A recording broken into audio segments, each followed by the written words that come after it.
Okay guys, authentic Greek souvlaki food review. Looks pretty good.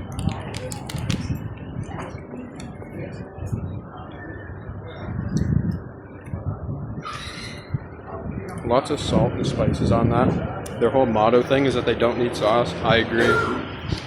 Let's get a bite with some more meat on it.